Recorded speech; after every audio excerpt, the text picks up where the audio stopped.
Ladies and gentlemen, may we have your attention, please? We are about to begin the 16th International Conference of CMEO INNOTECH.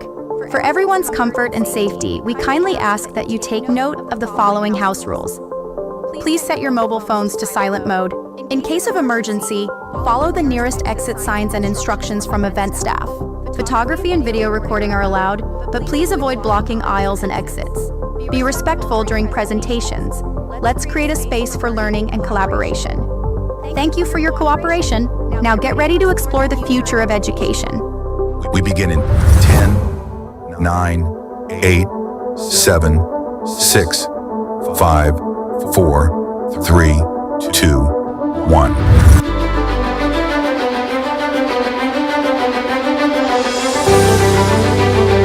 Welcome to the 16th International Conference on AI in Education, unlocking potential through accessible and equitable learning. Today we dive into how artificial intelligence is reshaping the learning experience, making it smarter, more inclusive, and truly transformative. From classrooms to communities, from policy to practice, AI is not just the future of education, it is the now.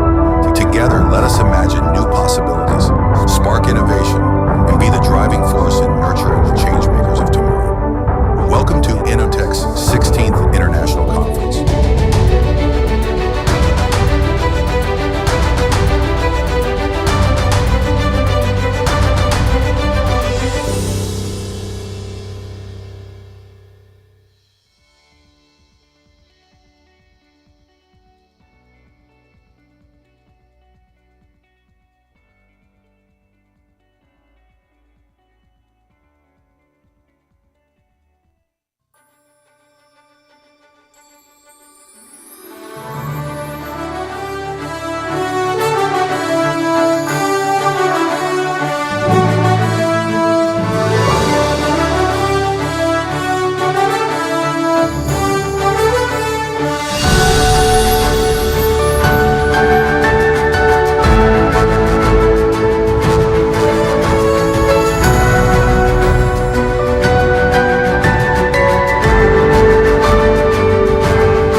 Mga kababayan, ang pambansang awit ng Pilipinas. Bayang magiliw, perlas ng silanganan, alab ng puso, sa dibdib mo'y buhay. Lupang hinirang, duyan ka ng magiting.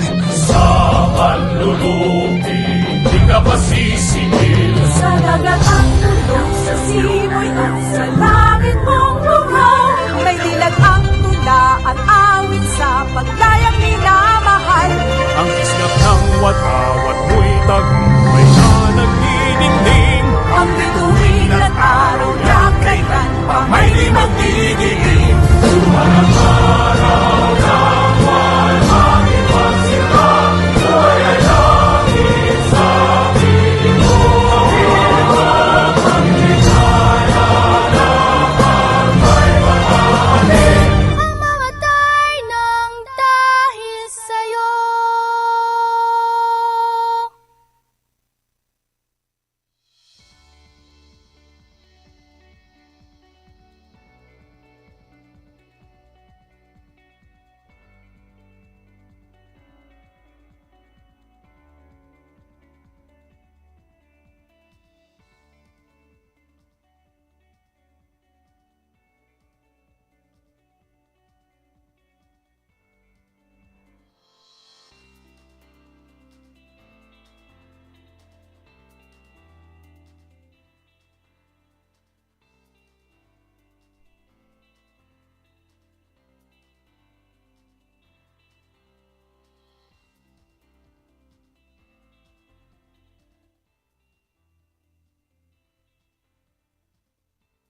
Give yourselves a hand for being here.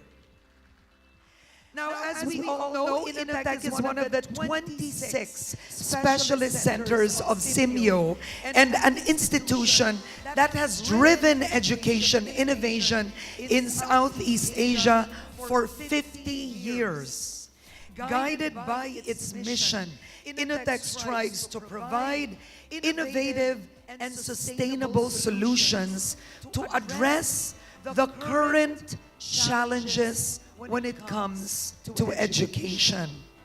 I'm Karen Davila, and to formally open our conference, I'm honored to introduce the Center Director of INNOTECH, Dr. Maha Leia Ravago.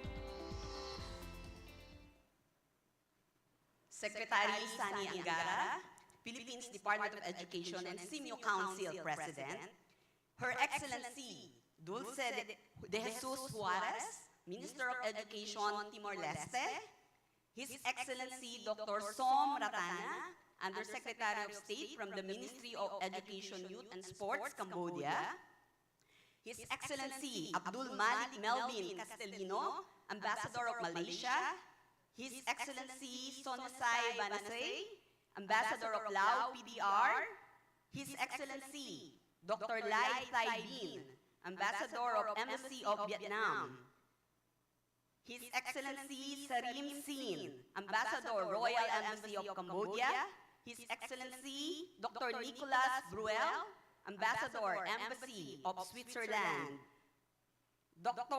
Chorbun Chiranupart, Director of Digital Education, Bureau of Education of the Education Council, Ministry of Education, Thailand, Mr. Sisamut Sanbutaraj, Deputy Director General, Department of International Cooperation, Ministry of Education and Sports, Lao PDR, Ms. Sitana Taikopitorn, Director, Education Research and Evaluation Center, Lao PDR. Ms. Jennifer Wong, Chairman of INNOTECH Governing Board from the Ministry of Education, Brunei Darussalam. We also have Mr. John Arnold Siena, Deputy Director for Program and Development of SIMEO Secretariat. We have ASEC Roger Masapol from DepEd, but also member of our Governing Board of INNOTECH. Mr. Suzuki Yuki, First Secretary and Labor Attaché. Ms. Beatriz Jimeno from Embassy of Spain. Good morning, magandang umaga sa ating lahat. Good morning, everyone. It is my pleasure and privilege to welcome all of you to the 16th INNOTECH International Conference here at the historic The Manila Hotel. This year's theme, AI in Education, Unlocking Potential Through Accessible and Equitable Learning, speaks to a vision we all share, that every learner, regardless of where they are born or what resources they have, should have access to high-quality education that empowers them to thrive in a rapidly changing world. Today, we gather for a one-day dialogue that we hope will shape long-term region-wide solutions, and so we begin with a clear-eyed view of our shared reality. Despite our progress over the past decade, deep and resistant learning gaps remain. The Southeast Asia Primary Learning Metrics in 2019 found that 56% of grade 5 learners in the Philippines could not reach minimum reading proficiency. In Lao PDR, that figure climbs to 76%. In math, the PISA 2022 results paint a similarly troubling picture. Among Southeast Asian countries that participated, the Philippines and Indonesia scored significantly below the OECD average, with the majority of students not reaching minimum proficiency levels. Even in stronger performing countries like Thailand and Malaysia, large proportion of students struggled with foundational mathematical concepts. These statistics aren't just numbers. They represent real children at risk of being left behind. Their futures uncertain in an increasingly digital and data-driven world. Overlaying this reality is the region's shifting economic landscape. ASEAN is one of the world's fastest growing digital economies, projected to hit $1 trillion by 2030. But the gap between what our learners are being taught in schools and the skills demanded by employers continues to grow. The ASEAN Development Bank reports that 2/3 of employers across the region struggle to find workers with the right combination of technical skills and soft skills. Without systematic education reform, we risk widening this mismatch. This is where the promise of artificial intelligence in education becomes exciting and urgent. AI has the potential to dramatically accelerate learning outcomes, make education more inclusive, and tailor instruction to each student's needs. We are already seeing signs of this, from adaptive learning systems to AI-driven diagnostics that flag struggling learners early. The global market for AI in education is expected to hit $30 billion by 2030, growing at an annual rate of over 40%. These are not far-off projections. They are today's realities in pilot classrooms and platforms across the world. Resistance is a major challenge to integrating AI in education. This is not just a technical issue. Many educators, school teachers, and policymakers are skeptical or uncomfortable with AI. A 2024 study of academic staff in Vietnam and Singapore showed low familiarity with generative AI and concerns about fairness and accuracy. Digital literacy is another barrier. A 2019 UNESCO report found that nearly 1/3 of primary school teachers in Cambodia, Lao PDR, Malaysia, Myanmar, the Philippines, and Vietnam lack confidence in using ICT. A 2020 UNICEF survey reported that 61% of students aged 10 to 24 years old in ASEAN countries receive no digital literacy education. Without addressing these gaps, AI in education will remain underused and could widen existing inequalities. This is why we are proud to announce today that INNOTECH, together with our Ministries of Education, national and international partners, is spearheading the development of a regional policy framework for AI in education, or AIED. This framework will serve as a shared vision, a living document to help countries across Southeast Asia and beyond to integrate AI in ways that are equitable, ethical, resilient, and effective. It will hopefully guide investment in infrastructure, digital literacy, policy alignment, and safeguard learners and educators alike. The timing is crucial. As this conference unfolds, and with all of us present, including our Ministers of Education, we are at a decisive moment. Today's conversations and discussions must go beyond concepts. They must translate into national commitments and regional cooperation. The region must move together. And so, I ask our education ministers, decision makers, and regional leaders to lend your voices, expertise, and most importantly, your commitment to this regional framework. Let us make today the beginning of a unified effort to shape policy, mobilize resources, and hold ourselves accountable to the learners we serve. Let us agree to build systems where AI is not a luxury, but a right. Not a substitute for teaching, but a partner in deepening learning. At INNOTECH, we are ready to support you as a catalyst of innovation and technology transforming Southeast Asian education. Our vision is clear. By 2035, we envision INNOTECH as a leading force in shaping learners into the change makers of tomorrow. To research, policy support, and pilot implementation, together, let's unite in driving innovation for education. Maraming salamat at mabuhay tayong lahat. Thank you.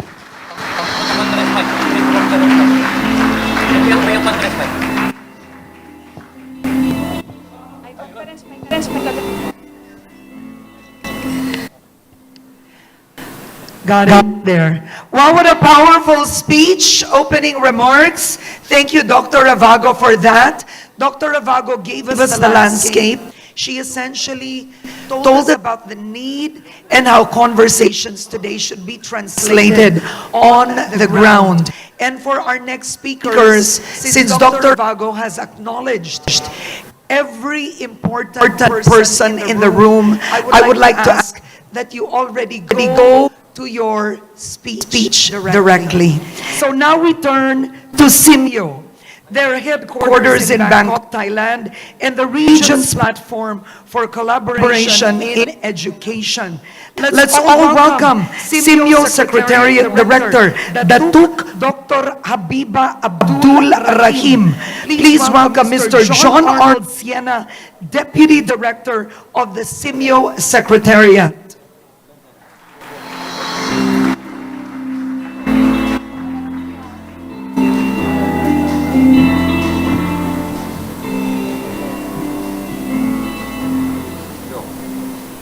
Your Excellencies,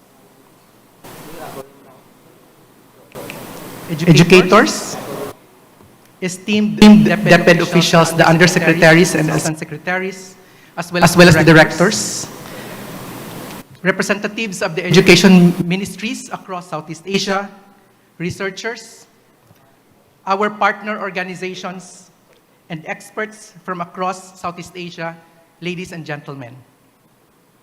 On behalf of the Simyo Secretariat and our Director, Datuk Dr. Habiba Abdul Rahim, I wish to convey our heartfelt congratulations to Simyo INNOTECH and the Department of Education of the Philippines for convening this 16th International Conference, focusing on one of the most transformative developments in education, artificial intelligence, or AI. Since 1986, this international conference has provided a vital platform for leaders and educators and partners to reflect on and address key educational issues in our region. Its great contribution to the education systems and their development cannot be overstated. This year's theme, AI and Education, Unlocking Potential Through Accessible and Equitable Learning, highlights the urgent need to explore AI integration in education. In a region facing equity and quality issues in education and uneven development, the rise of AI and other emerging technologies offers a wealth of opportunities for education systems, as well as for individual teachers and learners. With AI and other emerging technologies permeating the various aspects of our lives, be it work, organizations, social interaction, or education, we cannot anymore ignore its ubiquitous presence and impact on our society at large. The question now is not whether we will use AI in education, but whether we are bold enough to leverage its affordances, knowing that our children will require a different set of competencies for them to thrive and flourish in the 21st century and in the age of AI. The World Economic Forum, in its recent Future of Jobs report, predicts 78 million job opportunities by 2030, with AI continuing to reshape the labor market. This means that proactive investment in upskilling is needed, otherwise, many could be left behind. Just as technology enabled us to respond to the COVID-19 pandemic with varying success, AI holds the potential to significantly enhance equity and inclusion in education. For instance, it can analyze individual learning patterns, allowing educators to tailor learning experiences and customize instructional materials to better support all students. To illustrate, the winning project of the 2023 Simyo Australia Links Awards, a Simyo program supported by the Government of Australia through its Ministry of Education, Skills and Employment, utilized AI to assess students' learning, ensuring real-time personalized feedback and reducing grading workloads, illustrating how AI can alleviate teachers' burden while improving the quality of engagement with learners. AI technologies can also facilitate access to educational resources in multiple languages and formats, making learning more inclusive. Education systems have started to recognize the capacity of AI to deal with large data in order to make evidence-based and informed policies and decisions, as well as developing frameworks for making education delivery more efficient and effective. Some governments have already considered AI integration in the curriculum itself across learning areas. The AI Observatory, where CMEO sits as a member of the steering group led by EdTech Hub and supported by World Bank and FCDO of the UK government, asserts that AI literacy will, in the foreseeable future, become part of the foundational skills. Indeed, there is no doubt that this revolution impacts our educational paradigms. However, alongside these advantages, as Dr. Ravago was saying, skeptical about AI, just like proverbial double-edged sword, we must recognize the challenges and ethical issues that accompany the use of AI. One significant concern is the disparity in the access to technology across Southeast Asia. Many economies still face gaps in infrastructure and investment, which is a function of uneven development, which can limit the effectiveness of AI initiatives.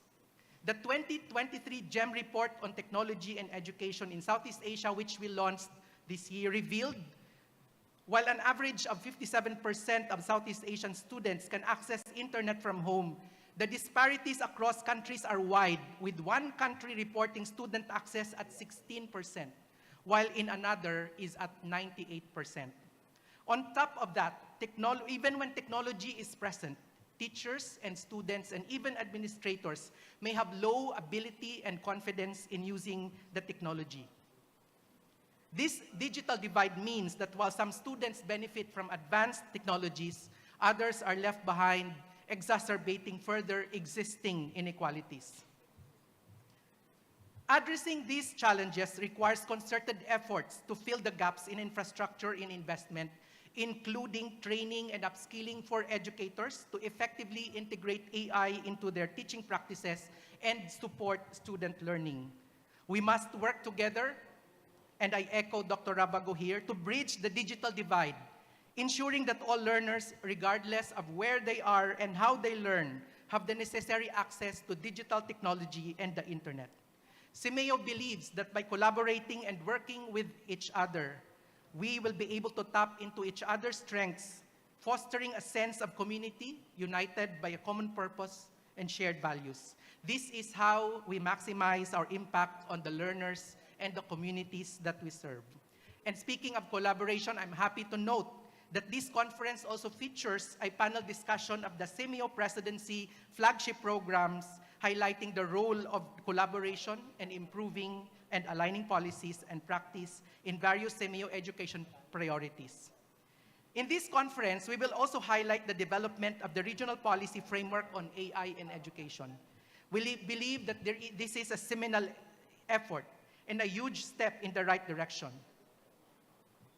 With countries like Singapore, Thailand, and Malaysia having developed their regulations on ethics of AI, the framework has the potential to harmonize these policies in the education sector. Ultimately, we envision that through this policy framework, learners across Southeast Asia, regardless of their background and circumstances, will have a better chance of improving their learning and life outcomes. In our discussions today, let us consider the question raised by Stefania Giannini, UNESCO Assistant Director General for Education, as she reflects on generative AI and the future of education. She said, and I quote, "In our environment of AI acceleration and uncertainty, we need education systems that help our societies construct ideas about what AI is and should be, what we want to do with it, and where we want to construct guardrails and draw red lines. Too often, we only ask how a new technology will change education. Maybe a more interesting question is, how will education shape our reception and steer the integration of new technology?" Maybe it will also be worthy to ask the question, what are the tensions and contradictions that we need to surface and shed light on so that we'll be able to ensure that AI serves the very purpose that we want it to have in our education system, in our society. In closing, let me thank you for your commitment to this important endeavor. I look forward to our productive and meaningful discussions and the collaborative efforts that will emerge from this noteworthy conference, reflecting our optimism that we'll be able to put AI to optimal use in a way that will benefit our learners, our communities, and our society in a more equitable and sustainable way.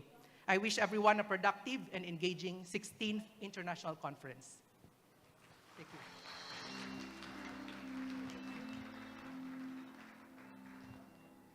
Thank you so much, Dr. Shena. Optimal use of AI, and how can we leverage on AI if we are a developing nation?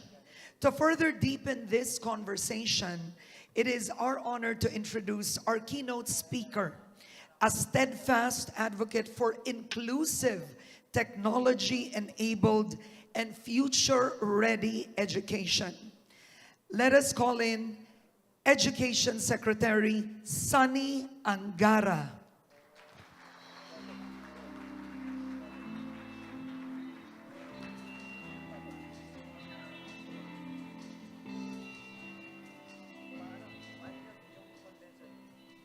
Good morning, magandang umaga po.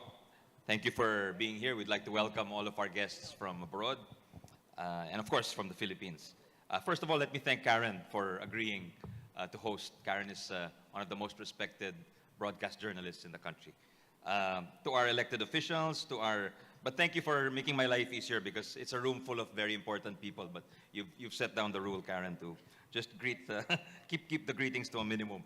Her Excellency Dulce de Jesus Suarez from the Ministry of Education in Timor-Leste, His Excellency Dr. Som Ratana from Cambodia, the Undersecretary of State, to our ambassadors, excellencies from the Diplomatic Corps, as well as from our international organization partners, of course from DepEd, from World Bank, UNESCO, UNICEF, as well as our partner agencies, CHED, TESDA, the Commission on Higher Education, the Technical Skills Development Authority, of course our CIMEO directors, headed by no less than our host, Dr. Maha Lea Ravago. Thank you for putting together this wonderful conference. Your Center Deputy Director, Cochacorna Sidre, as well as other center directors who have come from distant parts of our region. Magandang umaga. Thank you very much for coming today and to discuss and shape the future of learning. We meet today at the turning point in history. That's probably an overused phrase, but I think it's warranted in this case, where artificial intelligence is already present in our classrooms, in policymaking, as well as in the hands of every learner. They say AI is the new oil, and we are all racing to harness its power and potential. More than a technological sprint, it is an economic marathon to see who can uplift their citizens. We are seeing which countries are equipping their citizens with the ability to lead and not just survive through the disruptions. In that race, Southeast Asia must not be just a spectator. We must be a contender. The title of our gathering speaks of unlocking potential. But to unlock anything, one needs a key. In the Department of Education, we believe AI can be that key to equity, to access, to quality. In this scenario, the X factor is not the algorithm. It is us, it is people. Leaders with moral compasses, educators with vision and execution. We see glimpses of this vision in some of our learners in our various countries. We have Joyce Ann, who is from Kabangkalan, Negros Occidental, one of the 7,000 islands of the Philippines. She walks to her school. She's excited to explore the school's laptops and smart TVs, perhaps funded by one of our partner institutions. And these new, shiny pieces of equipment were products of collaboration. Faster procurement from the central office, closer monitoring of our field offices, and full utilization of our schools. Here we see the promise of education and technology coming together.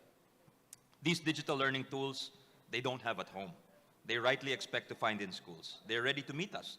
The question is, are we ready for them? So let's zoom out of our classrooms for a moment and discuss the world. The World Economic Forum says AI will displace 85 million jobs, but it will also create 97 million new ones.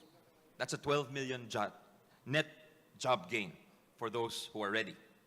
Meanwhile, the World Bank warns the developing countries like ours that we could be left behind if we do not act fast to build AI-ready education systems. UNESCO reminds us that ethics must be at the heart of AI deployment, or we risk turning innovation into inequality.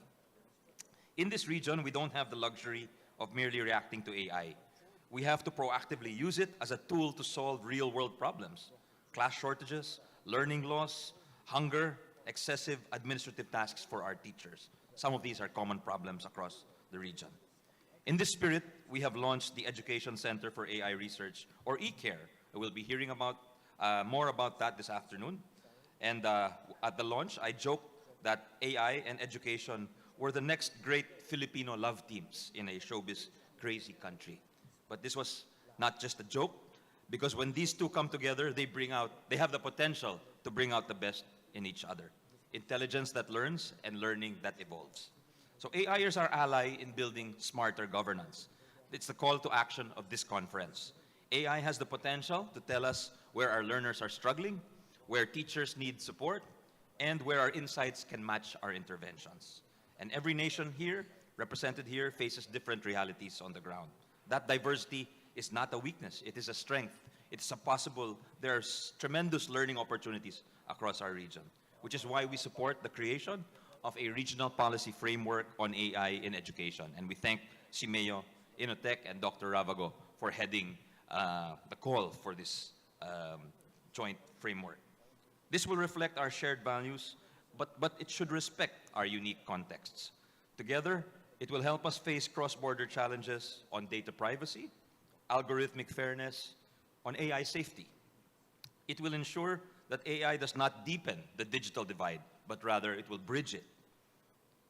We urge each CIMEO member country represented here today to help shape that framework. We must build an ASEAN where AI closes the literacy gap swiftly and precisely. Through INNOTECH and our other CIMEO institutions across the member countries, through the Philippines' continued hosting of this vital institution, we pledge our commitment not just to our own learners, but to every learner across the region, across Southeast Asia. We see INNOTECH as a beacon, one built by history, shaped by our leaders. From the president of our father, President Marcos Sr., who brought INNOTECH to Philippine shores, and to our current president, President Bongbong Marcos Jr., who now leads the country's digital transformation agenda through his Bagong Pilipinas agenda. And this legacy is clear that education is not just, or should not just be, a domestic policy. It is a diplomatic strategy, a peace treaty, a roadmap to common prosperity. Today, the Philippines carries that torch, determined to host innovation and to lead it. So, our friends, AI is built by machines, but it is shaped by human hands, let us always remember. And these hands belong to educators, to policymakers, to innovators, people like you and me in this room, who believe that every child, from the bustling cities of Jakarta, to the hills of Vietnam, to the quiet barrios of the Philippines, deserves to be part of this revolution. Let us be the region that proved that when the world raced for AI, Southeast Asia ran not just to compete, but we ran to include every single child, every single learner. Because the X factor in the AI race is us.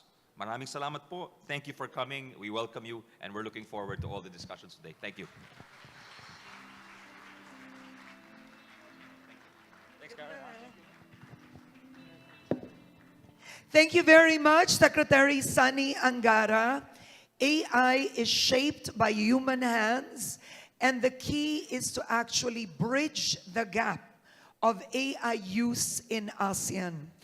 That's a visionary keynote message, Secretary Angara, and you underscored the urgency for reimagining education. We now proceed to a significant moment in our program, the expression of support to the drafting of a regional policy framework of AI in education for Southeast Asia.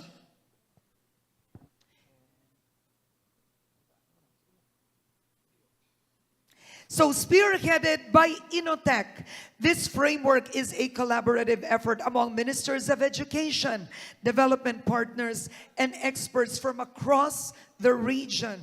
Countries in developing responsive, ethical, and inclusive policies that use AI to improve learning outcomes and prepare learners for the future. As a collective expression of support for the development of a regional AI in education framework, we invite the following to join us on stage. Dr. Maha Leia V. Ravago, Center Director of INNOTECH. Secretary Sonny Angara, Department of Education, Philippines. His Excellency Abdul Malik Melvin Bill Castellino, Ambassador, Malaysia to the Philippines. Minister Dulce de Jesus Suarez, Ministry of Education, Timor-Leste. Dr. Som Ratana, Undersecretary of State, Ministry of Education, Youth and Sports, Cambodia. Dr. Chorbun Chiranuparp, Director of Digital Education Bureau, Office of the Education Council, Ministry of Education, Thailand. Mr. Sisamut Saen Butaraj, Deputy Director General, Department of International Cooperation, Ministry of Education and Sports, Lao PDR. UNESCO Jakarta Regional Office, represented by its Chief Education, Mr. Santos Khatri. Asian Productivity Organization, represented by its Industry Department Program Officer, Mr. Arcioni Buana. Department of Economy, Planning and Development, or DepEd, formerly NEDA, represented by its Innovation Staff Director, Ms. Diane Gail Maharhan. Development Academy of the Philippines, represented by its Officer in Charge, Ms. Magdalena Mendoza. Analytics and Artificial Intelligence Association of the Philippines, represented by its President, Ms. Michelle Alarcon. Private Education Assistance Committee, represented by its Executive Director, Dr. Rodora Angela Ferrer. Ateneo de Manila University, represented by its Coordinator for Learning Design of Ateneo Salt Institute, Ms. Ana Cristel G. Ortiz.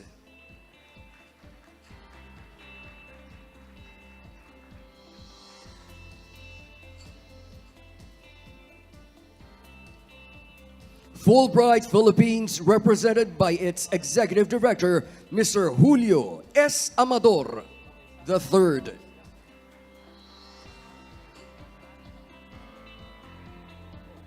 For a symbolic gesture of support, we invite everyone on stage to lead the ASEAN-style crossed handshake.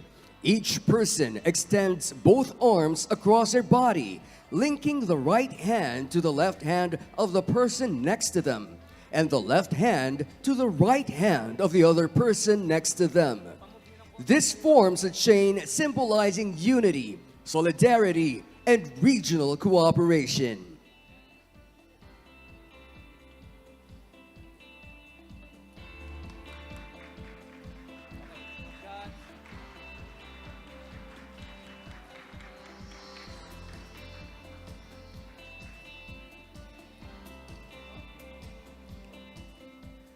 Thank you to all our distinguished leaders and partners for taking part in this meaningful expression of support.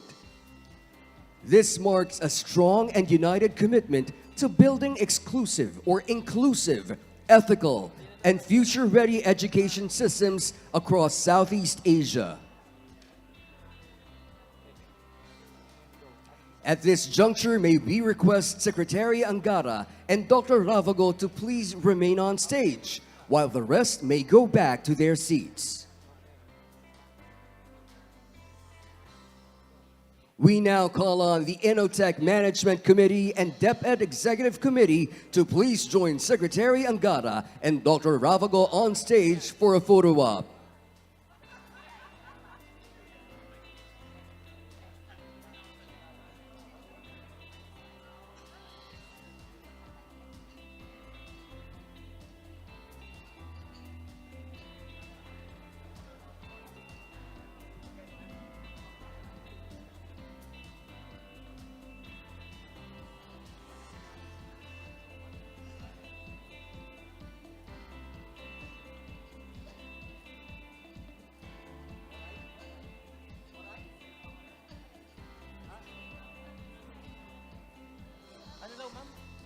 May we call again the INNOTECH Management Committee and DepEd Executive Committee to please join Secretary Angara and Dr. Ravago on stage for a group photo.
Thank you, INNOTECH Mancom and DepEd Execom. And for our final group, we invite all our conference speakers and moderators to come forward and join Secretary Angara and Dr. Ravago for the last commemorative photo.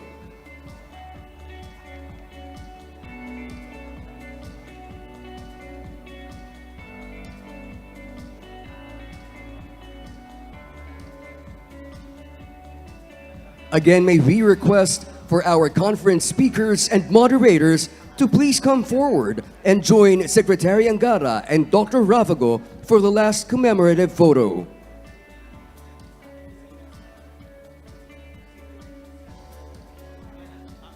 And may we also request for the Simeo Center Director to please join the group on stage.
Thank you everyone for being part of this segment.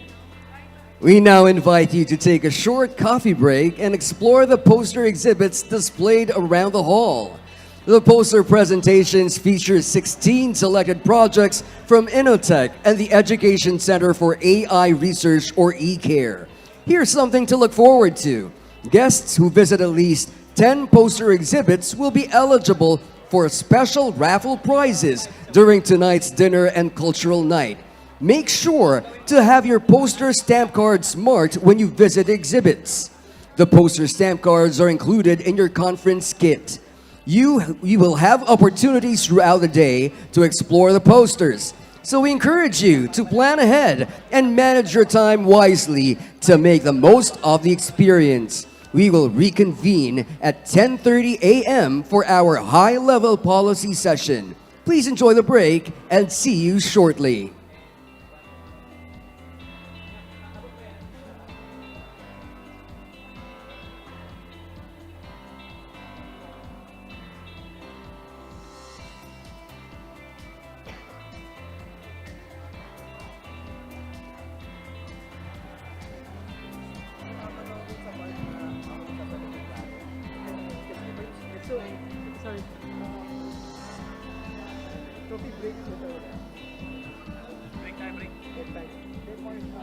May part kasi na siya sumalo na kay Karen. Hindi na nag-entrance ulit yung Karen.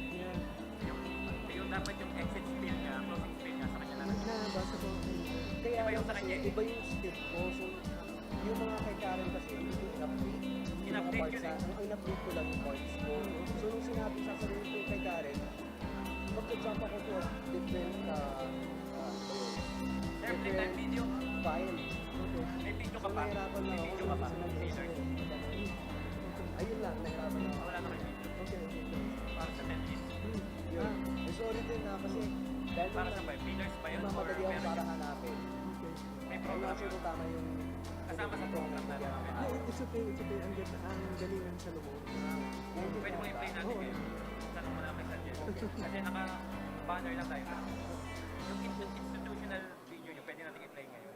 Hindi, mamaya pa. Mamaya pa. Pwede bang other video? Ano Audio lang tayo, pre. Audio lang. Sir, magkakat kami sa live.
everybody. I would like to invite all of you to sit down as we continue with the program.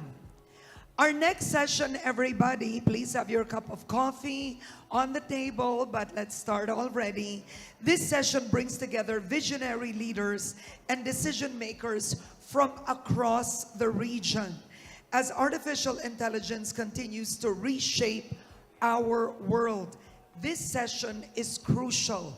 We will be getting practical knowledge on the ground. So to open the session, we're honored to hear from a distinguished global education expert who will frame our discussion. Please join me. Let's give her a hand. Dr. Tara Betey, Lead Education Specialist at the World Bank. She shares her insights on AI and the driven future we have with it.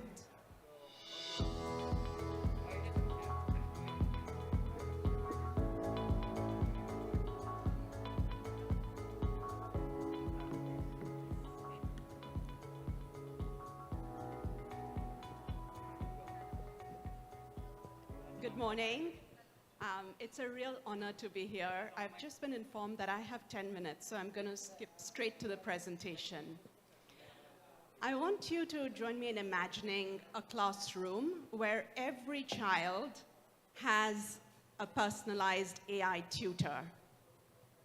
Now I want you to think about that same AI tutor silently deciding which kids fall behind. My talk today is about the tremendous opportunities that artificial intelligence opens up, how we can not just jump in making gains, but also leap through, but if we use it wisely. I'm going to be on this side of the stage, if that's okay, so I can move my slides. Now, what we do know is that we live in a digital world. About 95% of the population is connected to the internet. They have mobile connectivity. Now that's different from the fact that a large percentage of them cannot use the internet, don't have actual connectivity, and that's a problem that we have to solve.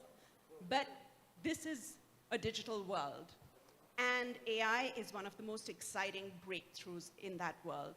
I want to show you a figure that I really like. It's a little cluttered. Forgive me, I wanted to put in as many lines as I could here, but let me try and explain what's happening in this figure. So right on the x-axis, the baseline, that shows you the capability of AI when it started on a bunch of different parameters, on a bunch of different capabilities. And the capabilities are reading comprehension, image recognition, nuanced language interpretation, and speech recognition. Now, at 0, you have human performance. Now, you will see when AI starts, it's way below human performance. So, for instance, if you take reading comprehension just after 2015, it's at 0 on AI. But then it dramatically improves and surpasses human performance. So it's doing much better. And now, and by the way, these are 2023 data. So things have only improved since then. And in a range of different capabilities, we are seeing that artificial intelligence is now doing much better than human intelligence. So the potential to use this effectively is tremendous. Now, one quick slide on what the nature of the challenge is that we are addressing. So 7 out of 10 children globally cannot read and understand a basic text by the age of 10. This number was better before the pandemic. It came down after the pandemic. But the numbers I'm going to tell you for Southeast Asia are numbers from 2019. So for the Philippines, for instance, it's about 91%. For Cambodia, about 90% of children cannot read an age-appropriate text by the age of 10. For Vietnam, it is only 20%. So that's great. For Laos, on the other hand, it's 98%. But you get what I'm saying. A large majority of kids today simply cannot read and understand what's happening around them. And this is where the potential of AI really comes in. So how can AI help? There are 2 ways in which AI can help. So our focus is the student. One way, and this is what we hear a lot about, a lot of excitement and buzz, is how can we bypass these inefficient teachers and human beings? So how can we reach students directly? Maybe next slide, if you can do that for me. And enter AI and provide these services directly. But then there's another way in which AI can come in, and that is by augmenting and helping and supporting teachers and administrators to improve the performance of students. Now, in the near term, at the World Bank, we really think this is where the promise lies. And we say that because we're already seeing this happening in well-performing education systems and countries, where AI is being used to augment the performance of teachers and administrators. It's not being used that much directly with students. And the second reason is that all of this is so new, we don't really have the research and evidence base to say that one works better than the other. So let's not put all our eggs in one basket, the AI basket, but let's diversify and use it to augment entities that we know have functioned very well when supported well. So with this, I want to give you a few examples across the world of how AI has been helping in three main areas. So I will start with teachers, then I will talk about administrators, and then I'll go to students. So AI for teachers.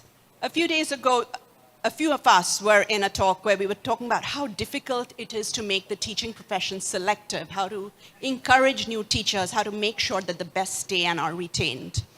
And what we are now seeing is that in Latin America, a number of education systems, Chile, for instance, is beginning to use AI to help students who are in the last year of their schooling decide which pathways are better for them, and especially if they're cut out to be good teachers. And it's using a lot of data to be able to give them this diagnosis very quickly. The second thing that they're doing within this program is that once a teacher joins the teaching profession, now teaching, many of us know it can be very isolating if you don't have a good mentor, if you don't have somebody to help you just understand the basics of classroom management. So what this program in Chile is doing is precisely that. It's providing mentorship and help to young new teachers on things like classroom management, stress management, figuring out their workload, how to plan the day better. And the results of the study, which have been looking at this program, have been very positive. New teachers have found this to be very helpful and have been recommending it to other new teachers. The second example I want to talk about is one of professional development for teachers. There is tremendous room to use AI creatively to help teachers perform what is really perhaps the most challenging job in the world well. So TeachFX is an example from the US. What TeachFX does is it audio records classroom interactions inside the classroom. So, a teacher is teaching, that's being recorded, and then over a month, that data is used with the teacher to understand, well, was the teacher talking all the time, not letting students talk? And if some students were talking, were they equally represented? Were certain types of students just quiet in the classroom? What was happening? And then giving teachers feedback on how to incorporate good pedagogic practices in their daily classrooms, how to make sure that students are more engaged. TeachFX has also shown very significant impacts. There have been randomized controlled trials of that, and it's looking very promising. Then AI for administration. Here too, all the studies seem to be largely positive. There are examples about how AI can be used to improve just simple planning processes. If you are expecting a natural disaster, how do you make sure you're able to get that message out quickly when you yourself are panicked? Does the message contain all the information it needs to? And AI can help you with that, with generating that, and we're seeing that happen in a number of countries now. The second, which I think is very important, especially from the equity perspective, is having strong early warning systems. Which students are beginning to fall behind? Where are their weak spots? Where do they need help? What are the behavioral issues they're facing? And for sure, there are traditional systems that have been doing this well, but the predictive accuracy of AI is just so much more, and it is so much faster, and it can handle such a larger amount of data that it's been far more effective. Next slide. And now I come to AI for students. Now, coming back to that personalized AI tutor I started the talk with, a personalized one-on-one tutor is as good as it gets in education if you have a really good tutor. There is this 2 sigma effect, which if you have a very good tutor, then you can move a student's performance by 2 standard deviations. And what that means is that you can move a student who's at the 50th percentile to the 98th percentile. But in reality, you can't really get that kind of amazing tutor very easily, and you certainly can't scale it.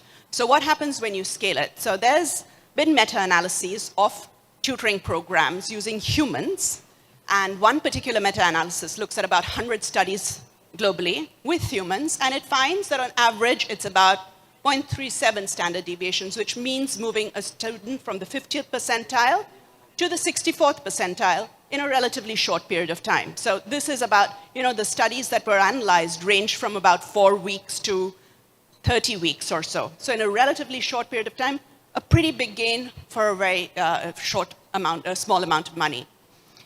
Now let's look at what AI tutoring has been doing. And I have 2 examples here for you. One is Alex in Ecuador and one is Rory in Ghana. So the picture is, Rory in Ghana. It's a very simple, very friendly interface. The student is asked questions, the student answers it incorrectly, and then the chat tries and says, well, why don't you try these other things out? What we found in this was that this particular program, Rory, is just as effective as using a human tutor. So a little more, maybe I think it's 0.38 standard deviations, but roughly just about as effective. Alex too is very effective. Similar range in terms of improving student learning, and again in a very short period of time. And then of course you have students doing class assignments with generative AI, and that there are questions around that. We don't know enough yet. So this is sort of all the promise that AI holds, and it really does hold promise. But it holds promise if we understand the risks well. Now, to be able to learn something well, you really do need to struggle a little bit. You need your brain to work, you need that cognitive development to happen. So one of the challenges with AI is that it reduces effort, right? And a lot of this depends, therefore, upon how the AI system has been designed. AI is just technology. How it's being designed and used depends on humans. So for the studies that I told you about, there are also studies which show that AI has not helped, AI tutoring has not helped students. So for example, there's this particular case in Turkey where about 1,000 high schoolers were given ChatGPT. They answered these questions, they did really well relative to the control, they were very happy, they did 48% better than the control. And then chat was taken away from them. And their performance got worse, much worse than control. So it came down, was about 17% worse than the control group. Now, what does this tell us relative to those successful examples? Why were we seeing these successes with Rory in Ghana, Alex in Ecuador, and why not here? So the main key difference is that in the more successful interventions, you're struggling to learn. There's this scaffolding, you're being given hints, you're being told how to proceed. You're not given the answer straight away. You're being made to work. Your brain is being made to think. And that is very important. When designing an AI tutoring system, you should not focus on task completion. You need to focus on learning. And that's a very important part of it. The second risk that I want to talk about, next slide, is that digital devices distract. So the chart that I have here is a chart from PISA, which talks about students who were distracted by having a digital device in math class. I don't know how many of you have young tweens, teenagers, but during the day, I'm continuously getting messages from my son, and I'm like, what are you guys doing? Aren't you supposed to be focusing on your class? But you'll see that many students in the Philippines, for instance, 41% say that they are distracted by digital devices. But even more worrying is this a body of work that's now building up about how this generation is a very anxious generation. There's a lot of anxiety. They're just very nervous and tense and stressed. And we're seeing a lot of evidence on this pouring out from the Latin America region, and it's being linked to digital devices. In fact, I was in Singapore last month, and somebody from the Temasek Foundation had just done a study with 15-year-olds on AI, and they asked them, so what do you use AI for? I don't know if anybody can guess, but my guess at that time was, to finish your homework quickly, so you can go and play or something. No, they come back from school, and then they use AI to chat about their day. Like, how was your day going? What did you do? I'm not feeling great today. And that's really sad that you have to do that with a machine versus a human being. It's going to take a toll on your mental health at some point. And we are seeing this quite a bit. So that really is a risk of AI.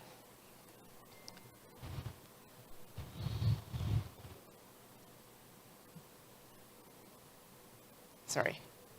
Next slide. And the third is, of course, that AI can increase biases. So all the things and all of what I spoke about on how AI can help, AI can also pretty much reinforce all the challenges that we have been fighting against. For instance, because it relies upon data, it's not doing any of its own thinking, it's just doing correlations with data. If you have underrepresented students in your group who have in the past been categorized as high risk, then your predictive analysis programs could actually use these historical biases and decide that, okay, you're African American, in the past you've had these issues, all the data suggests that, so okay, you're high risk. That means you have to do these programs even if they're completely unsuitable for you. Similarly with biased content recommendations. Look at it, okay, no women in STEM, so that means that you don't have that data showing you for you to do those correlations, and then you say, you're a woman, so maybe you should do tailoring or something. And similarly, teacher support tools which can reinforce these biases. So teachers are looking at reports and they see, okay, the student looks like students who have had these behavioral issues, so he's going to be a troublemaker or she's going to be a troublemaker. A lot of room for biases to be reinforced, which is why, again, what Sek Angara said is that it's a technology, but it's shaped by humans. That's very important for us to keep in mind. Human judgment is going to be important throughout. Next slide. So what are the big questions that we need to answer to be able to make sure that AI is useful? What are the complements? So I have 6 here. There are probably more. The top 3 are really about infrastructure, electricity. We have to be able to get to every student, internet, hardware. But the bottom 3 depend on human beings. You need human expertise, you need motivation, and you need that enabling environment. Next step? So what are the next steps and how can we prepare for the future? The first is to bridge the digital divide. Now, there is a little bit of hope here, even with AI. There have been studies in different parts of the world which show that low-income groups may not have as much access to AI, and may not be using AI as much as high-income groups, but it's still in the 40% zone, so that's still pretty high. Then we should begin using AI for improving administration. In general, the evidence on this, even if it is new, but it's positive. Similarly, for AI to support teachers, so long as it fits into the routine of the teachers. If we are going to make their lives even more complicated, it's not going to work. And in all of this, we have to be ethical and inclusive. And we have to be ethical and inclusive, especially when we think about how teachers are going to use tools with AI inside the classroom. And coming to the bit on AI for students, we know some, but we just don't know enough. We don't know enough about how context and language shift the use of AI. Language is, of course, a big problem, especially if we don't have native English speakers. So building the research and evidence base. And that really is my last slide. I want to do a shout out to 2 reports at the World Bank that we've just come out, the AI revolution in education, and more recently we have one on higher education. So thank you.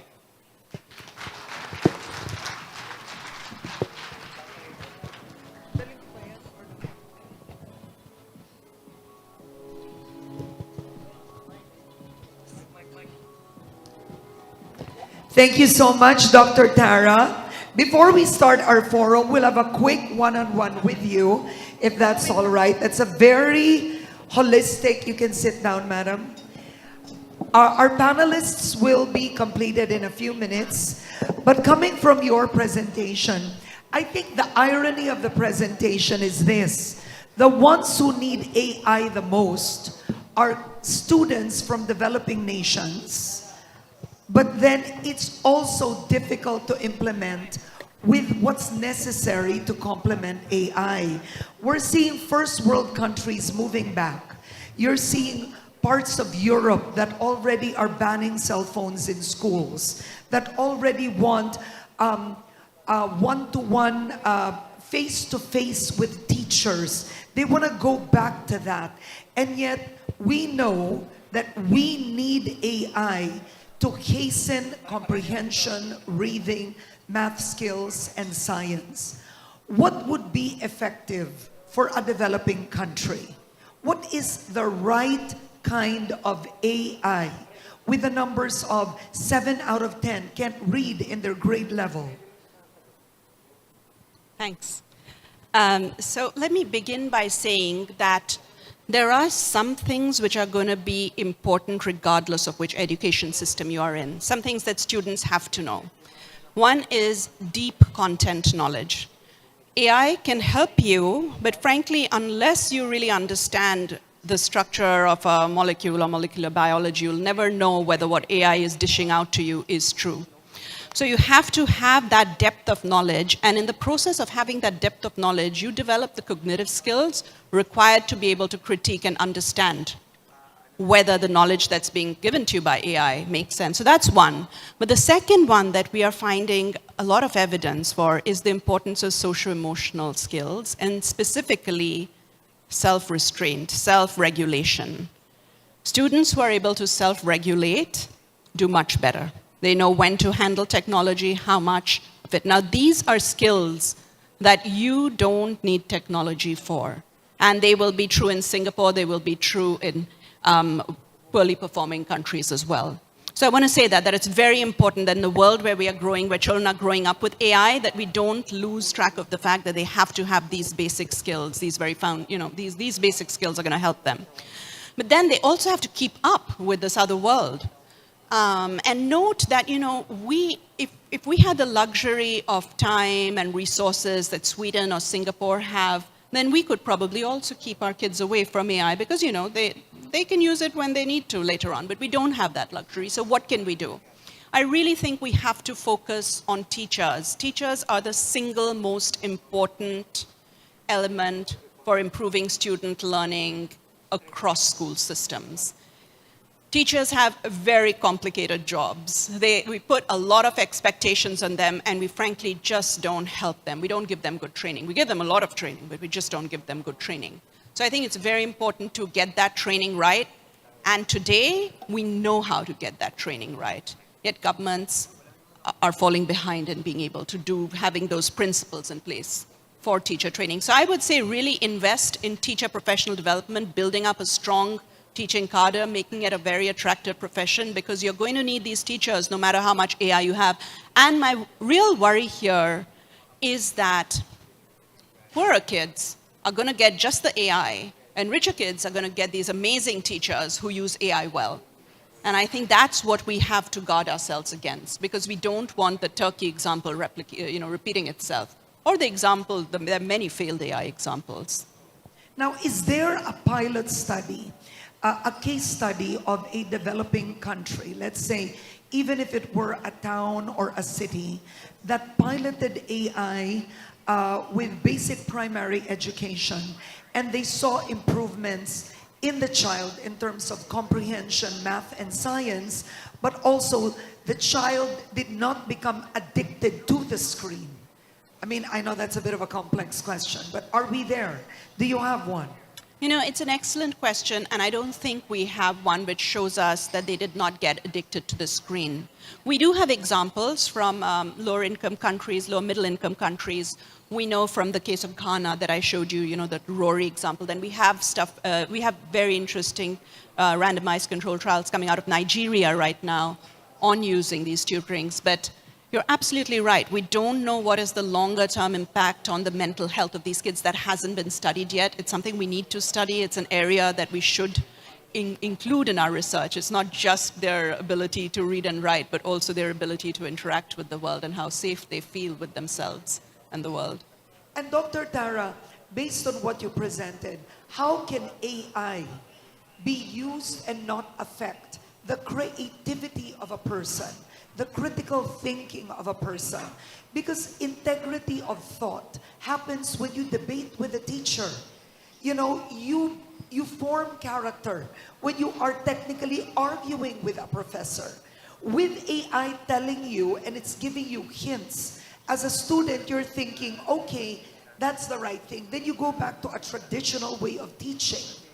Because the progressive way is technically you're not taking everything the teacher tells you. So how do you do that balance? So, you know, that's, again, an excellent question. I think it's why this bit about, you know, bridging the digital divide, part of it is infrastructure, but a large part of it is also AI fluency for everyone. And it's when you incorporate that AI fluency in pre-service education programs and teacher professional development programs, so that teachers to understand what's going on here and can understand that they don't need to feel defensive when they are questioned by a student, and it's okay for them to look at their online coach. And this is something that we have a very interesting experiment in South Africa which does that. And to find out what the answer is. I think that mind shift is going to be important. I'm curious, based on the countries that you mentioned, are there studies that show where AI is most effective in terms of raising a student's performance? Are there subjects wherein AI would be of best use, it's efficient, it's cost effective, kids can learn faster? I mean, it can't be every single subject, right? You'd want kids to read out loud in Absolutely, class. absolutely. So we don't have a lot of data yet. It's still pretty new, but I would say that we have promising signs for basic literacy, reading comprehension, and numeracy. But the important thing here is that it cannot do the work for the student. It has to help the student. There has to be that scaffolding. It has to guide the student like a human being would, but here with a one-on-one interaction. And what's also important is, you know, in a classroom setting for a teacher to be able to identify how to group students and then use that AI accordingly with them. That's helpful. But in terms of, you know, do students do physics better or not? Do they do math better or not? We just aren't there, unfortunately. It's just too new. We need a little more time. All right, Dr. Tara, that was our brief one-on-one together. And you're still staying with us because we have a panel coming up now. And for our panel this morning, as we fix the stage, Madam, okay, I'd like to call in our panelists, and members of the audience can ask questions as well. May we call on stage His Excellency Dato Abdul Malik Melvin Castellino, Ambassador of Malaysia to the Philippines, Senator Sherwin Gatchalian, Senate of the Philippines, and Her Excellency Minister Dulce de Jesus Suarez, Ministry of Education Timor-Leste, who made the long journey from Delhi to join us today.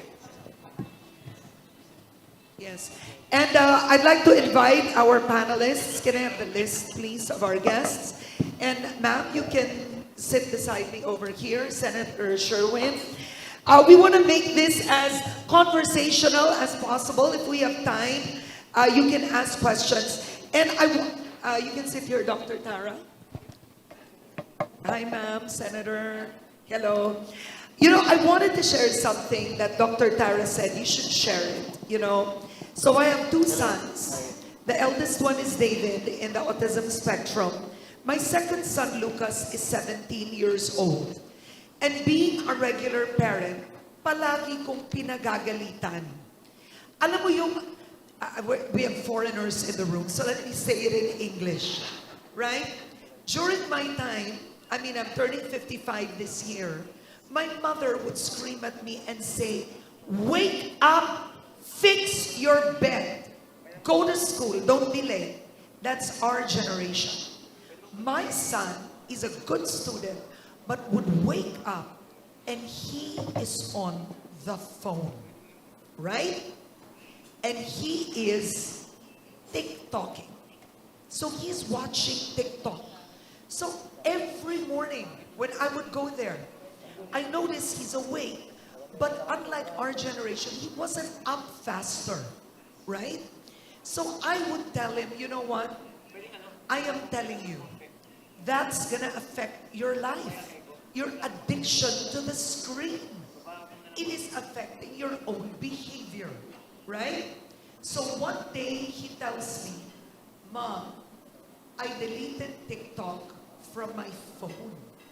So I was so impressed, right? Because he gets information and learning from TikTok, but he said it's affecting his attention span. So this is where we're gonna go. TikTok, to some degree, is a form of AI, right? We hate it, but it's there. So I think, as I speak with our guests, I'd like to start with, of course, let's have the Senator of the Republic, who's an advocate of education. You can each get your microphones. Senator Sherman Gatchalian, you've worked with Secretary Sani Angara in the Senate and now in education. Given the PISA numbers, given the challenges we have in the Philippines and what you're seeing in ASEAN, how could we improve comprehension through AI in a way that does not destroy the essence of a child's well-being? Wow, that's a very complicated question. I think, well, first of all, thank you, Karen, and let me greet Secretary Sani Angara and Professor Ravago and thank them for inviting me to this event. Well, yes, we admit that literacy, learner outcomes is now a big challenge in our country. It has been a challenge, but now that we are seeing that through the large-scale assessments that we have undertaken in the past, particularly the 2 PISAs that we took in the past. And the EDCOM 2 report, the EDCOM Year 2 report, focused on the basics, meaning we have to strengthen literacy and numeracy at an early age. Believe it or not, this problem has... And what age is that? Let's be specific. Yeah, key stage 1, kindergarten to grade 3. We need to make sure that literacy and numeracy is pronounced at this stage so that after graduating from grade 3, moving on to the next level will not be a problem for them. So it's very difficult to inject complicated subjects, especially AI, beyond grade 3 if they cannot count, if they cannot read. So it's important that we emphasize and exert mastery at that stage, from kindergarten to grade 3.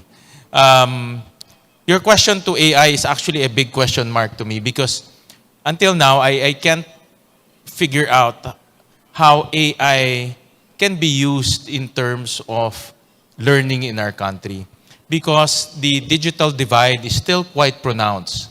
If you go to the urban areas like Metro Manila and rural areas outside, we still have schools. I think only 30% of our schools have internet connection.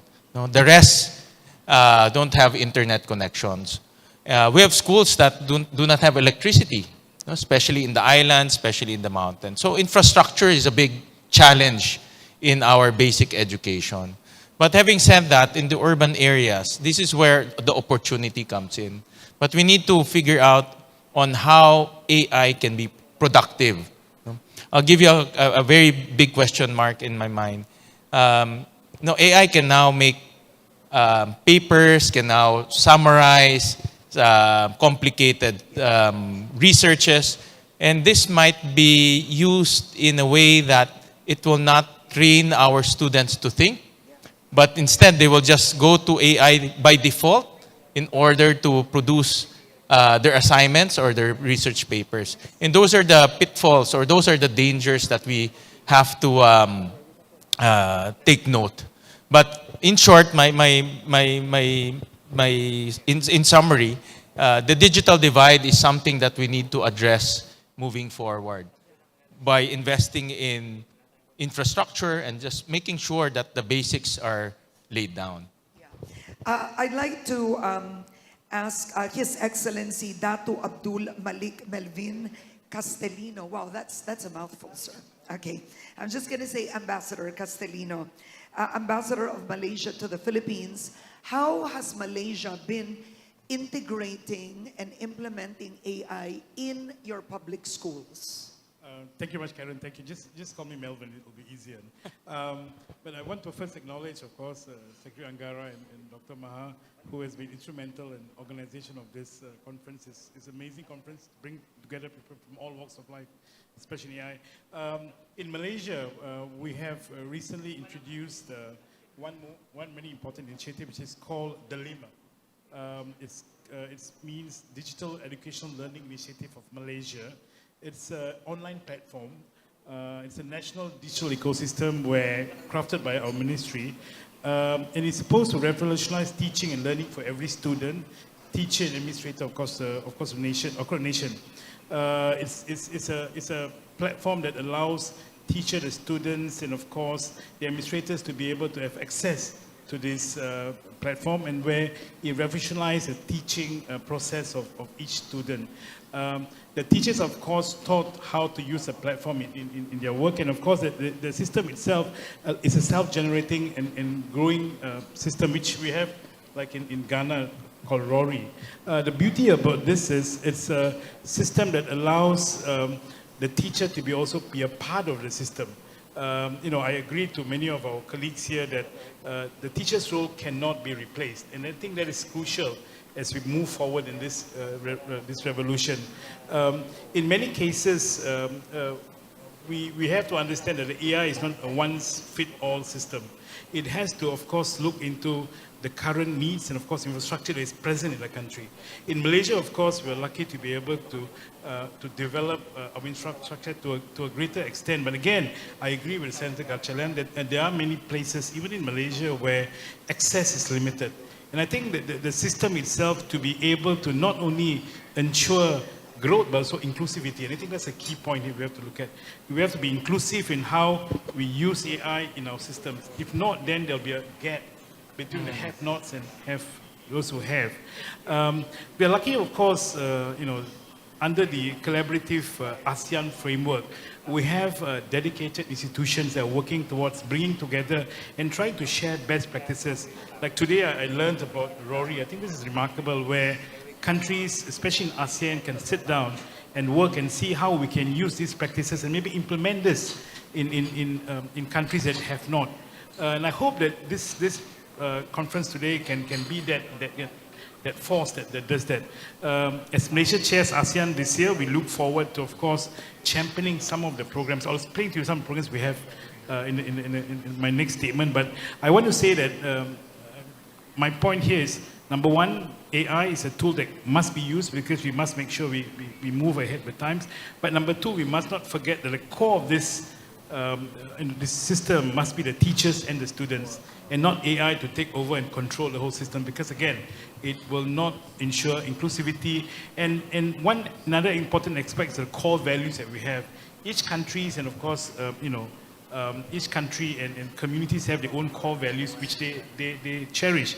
And it must be ensured that AI does not replace that core values. And I think that's something that I want to share with you. Thank you. Thank you. So I wanted to ask you, you said Malaysia launched an online platform. And when you say it launched an online platform that it's implementing in the public schools, is the online platform being used inside the school, or this online platform is in a child's phone and they're doing it on their own, or it's in the school and it's assisting the teacher and the student in the classroom? Well, yes, it is in the schools. It features 16 AI applications. I'm just seeing what it empowers educators in diverse ways. These 9 tools include Gemini, ChatGPT, Bing AI, Conquer AI, Streamline Planning Sessions, Quiz Creation, And of course, there is also other platforms in that system where it looks at education, Microsoft Learning and so on. And it also has an AI 101 for teachers to provide direct guidance or integrating AI into teaching practices. So and it's a self-learning system where you can actually... So it's a holistic program. That's right. And how much did the Malaysian government put in money to implement this? Yes, they did. I did. All right. Would you know in US dollars? No, I don't. I'm not at liberty All right. to. But So I'll try to get the amount. Because it's important. You have Senator Sherwin Gatchalian with you. So he knows that to implement this, they have to put in money, right? Which is going to be good for the DepEd. Okay. Our next is Her Excellency Minister Dulce de Jesus Soares, Ministry of Education, Timor-Leste.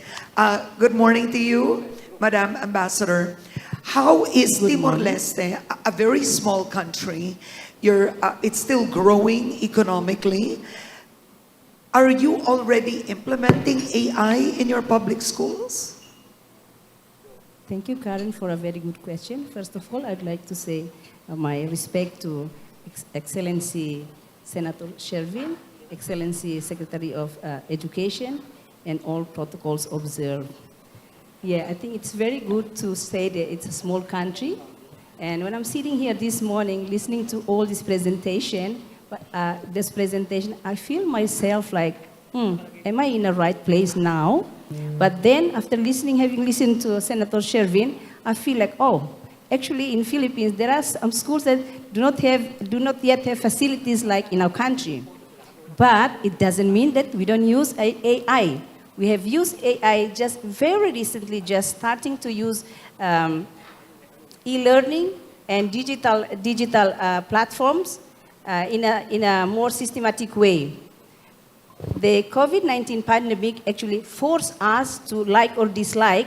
We have to use digital or online platforms, while the schooling face-to-face was suspended. And at that time, again, we forced ourselves, first time, to create our digital library. And I think we get UNICEF have that history that I think we are one of the countries that we can create our digital library in 1 week. So what I did at that time, I was minister at that time, so we closed all the schools, but in one week, I said to my advisors, because you cannot engage with many people, and I said to my advisors, okay, let us make sure that ourselves, we all are healthy, only ask that we come to the office and create a small studio, and then we started with all this. Who exactly? I have to work behind the scene as an actress, and all of us to create like weekly program for the students. Talking about the facilities, we don't have these facilities. We try to tell them, okay, parents, you can use your phones for Facebook. Why don't you use this for to help your children? And it works. And right now, we have used this AI, especially in this curriculum development. But as Minister of Education, what is the biggest challenge for your young learners? Are they behind in literacy? Is it in math, in science? What do the numbers show? Just echoing what is Senator Sherwin said. Like other countries in the region or around the world, they are trying to introduce or talking about this AI. I'm in the process of how to make sure that my students they can improve their literacy and numeracy. Once they just tell us literacy and numeracy. In terms of literacy and numeracy, we are still very low. But then we haven't used AI in this case to work directly with the children, but we use AI in developing our curriculum in order to make sure that whether we can have an appropriate curriculum for the children to address this issue of literacy and numeracy. Yes. So I want to ask Dr. Tara and Senator Sherwin here. If I'm sure all of you remember this, I learned actually English and math on television. I was watching Sesame Street and the Electric Company. Do you still remember that? Right? That wasn't AI, but it was a teaching tool on television. Dr. Tara, is AI the best teacher for primary, or did it work better when it was as simple as that? So I'm going to, am I audible? So I'm going to say... Can you hear her? Okay. So just to reiterate, teachers are the single most important element for student learning, and that's not going to change anytime soon. But we can use AI to make their life easier and simpler. And we can use AI in a few ways. I talked about a few where you can help new teachers, mentorship for them. You can help them analyze classroom interactions. But what AI is also starting to do now is work on the language of instruction problem. So we see these horrifying numbers.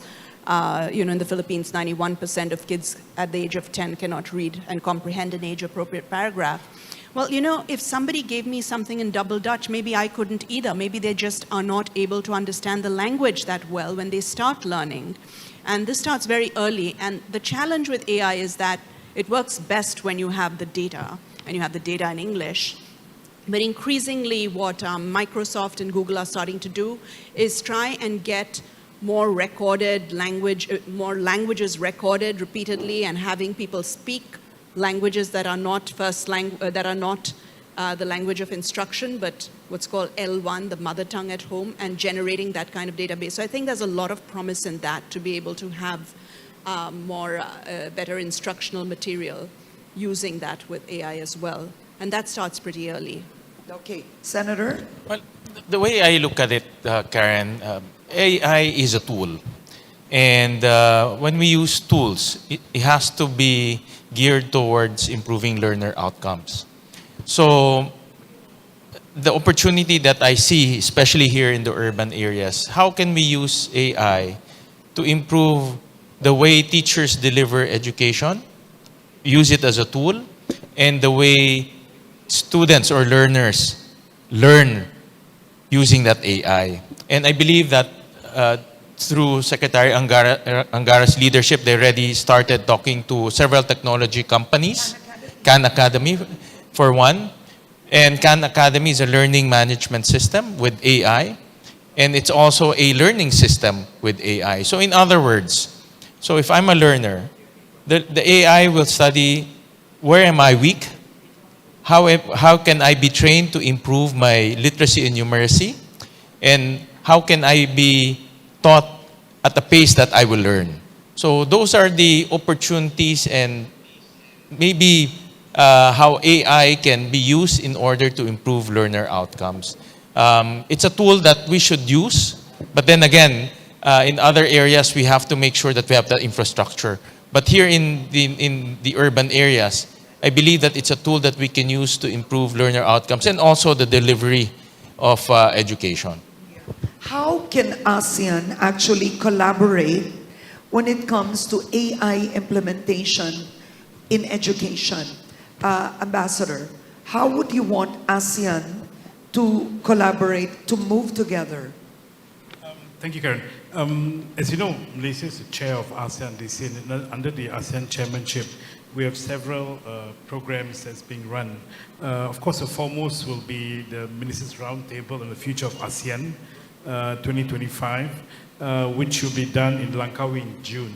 So during that meeting, the various ministers from the ASEAN countries and also our partners will be present. And I think there'll be a good platform where the ministers not only can discuss in terms of the specific programs that they can collaborate together in order to bring forward this trust to AI. And of course, we have the ASEAN Education Ministers meeting, which will be preceded by the ASEAN SOM, a senior official meeting. I think these two provides tremendous platform for us to push forward. But on top of that, events like what CMO INNOTECH is using is actually an excellent platform too. What is needed is, I think, the ASEAN countries to come together in terms of how they can share resources and help each other in terms of growth of AI. And I'm very confident of what Secretary Angara said this morning. AI under ASEAN must be driven in a way that is inclusive, of course, factoring all the needs of the various countries.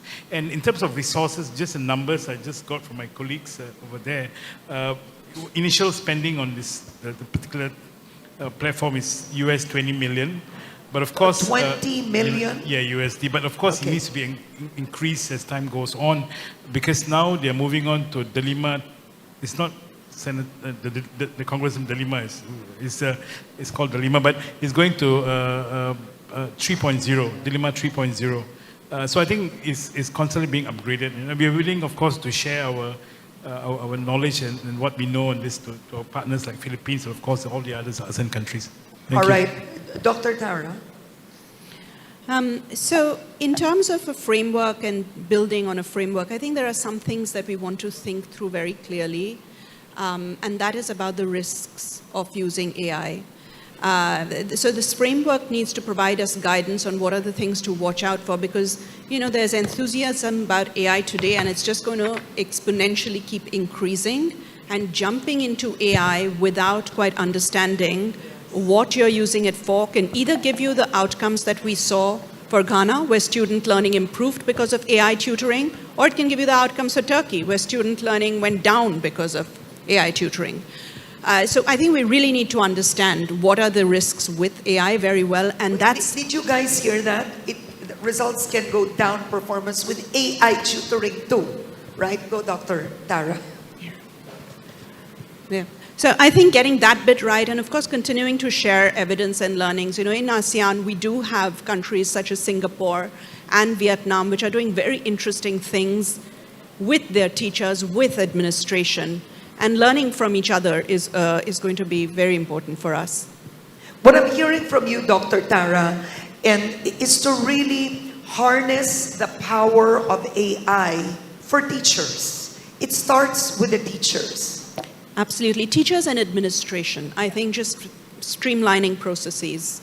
I think there's a lot of room where we know AI is working. There are systems that exist. All right. As Secretary, the Minister of... Yeah, I agree that AI is very important.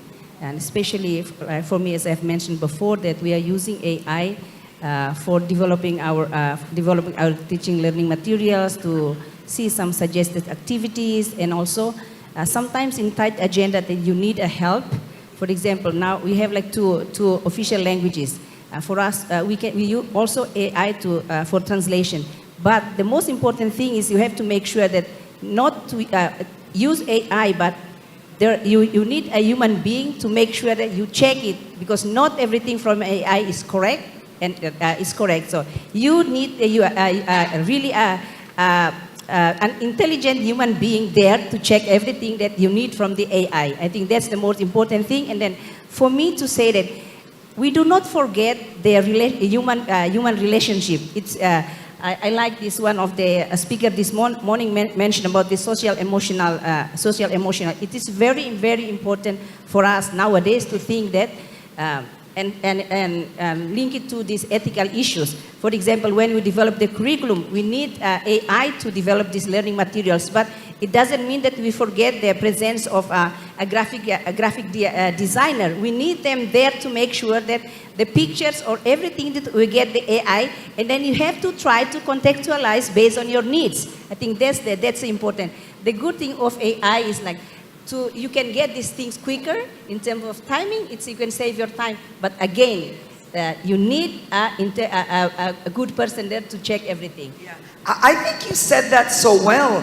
Is AI actually can make things easier for teachers and administrators, but we shouldn't make things easier for students, because part of brain development is a student actually figuring things out, right? So that's one. So I'll make this already the closing, as we have several panels after this. But Senator Sherwin, if I were to ask you off the cuff, how would you recommend the implementation of AI in the Philippines for primary years, where it would benefit the teacher, the student, but still not given to screen addiction, move into mental health issues, how would you do it? The model that I saw was the one in Makati City, where they massively used Khan Academy, actually. Okay. And the EDCOM went there, the Education Commission went there to observe. And I saw the potential of this platform for teachers because it's a learning management system. So meaning the teachers can make their lesson plan through AI, can detect students who need extra help through AI, can generate additional quizzes for students who need additional help. So those without taking too much time. Without taking too much time. So that way, the teacher becomes more efficient in teaching, in delivery of subjects. On the other side, students also use that platform. And students who need additional help are given additional quizzes, additional support, and the AI actually detects who are the students who actually are weak in this subject or in this. But is this high school? This is grade. I think this is different grades. Yes. Different grades. So that model seems to be a low-hanging fruit that we can already implement right away in our country. And especially in urban areas where we have internet. Another low-hanging fruit is Filipino kids and Filipinos, they have mobile devices. I think almost 80% of our population, adult population, have mobile devices, smartphones. And if we can use those smartphones to deliver subjects or to deliver, or use AI to deliver, to help students use their mobile devices to enhance their learning, then that will be a good way also of using AI via mobile devices. Okay. But doesn't that make them more addicted to their mobile That's the device? danger. That's another pitfall. No? That's why there's always, always a on the downside. device. There's always a downside to Yeah. it. There's always a downside. That's why we need to manage technology because Yeah. the upside is great, Yeah. but there's also a downside. And that Yeah. downside is something that we should be vigilant.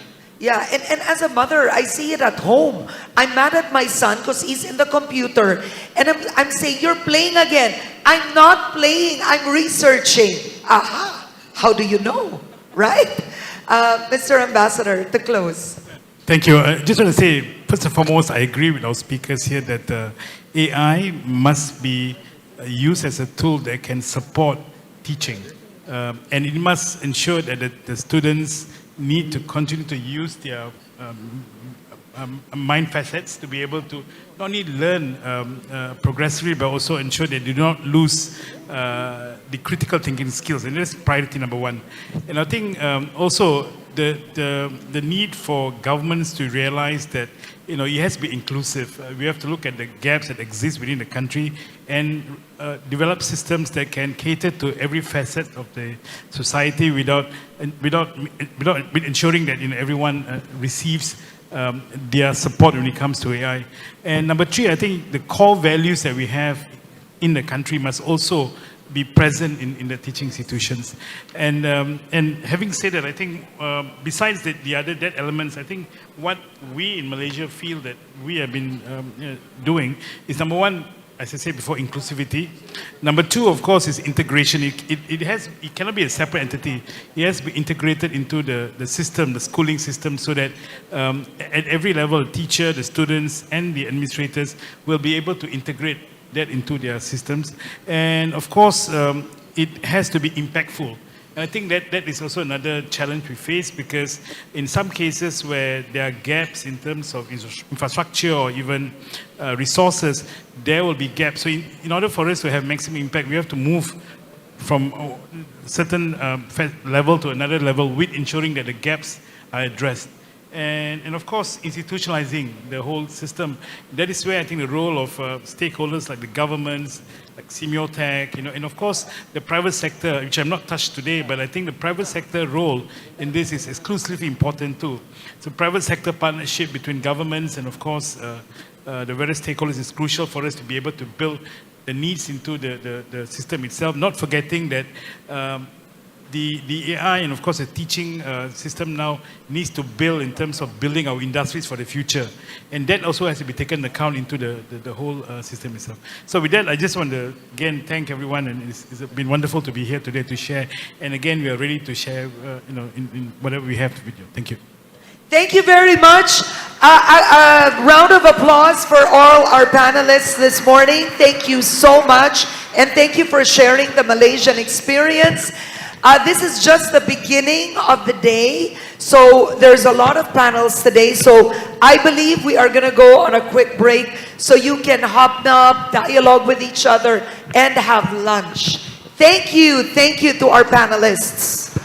May we request Ms. Karen and our panelists to please remain on stage for a group photo. Thank you once again, Ms. Karen Davila, for expertly guiding today's dialogue. And to our esteemed panelists, thank you for your insights on shaping an exclusive or inclusive, ethical, and AI-empowered future for education in Southeast Asia. When it wasn't online, strangely, there was TV learning.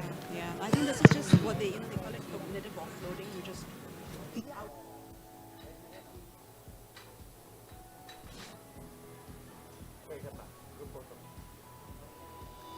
May we now invite our moderator and panelists for a group photo.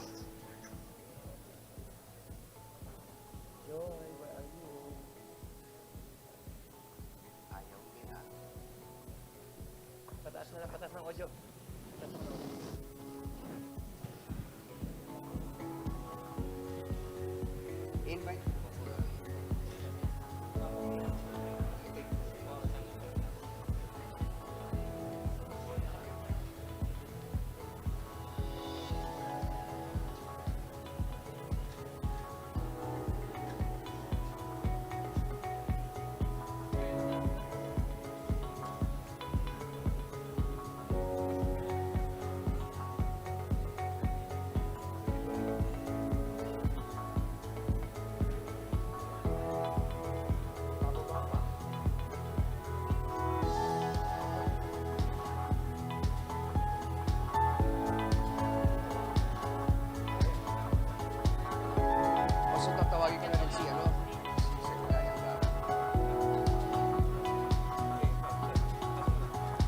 May we request Secretary Angara and Dr. Ravago to please join the group.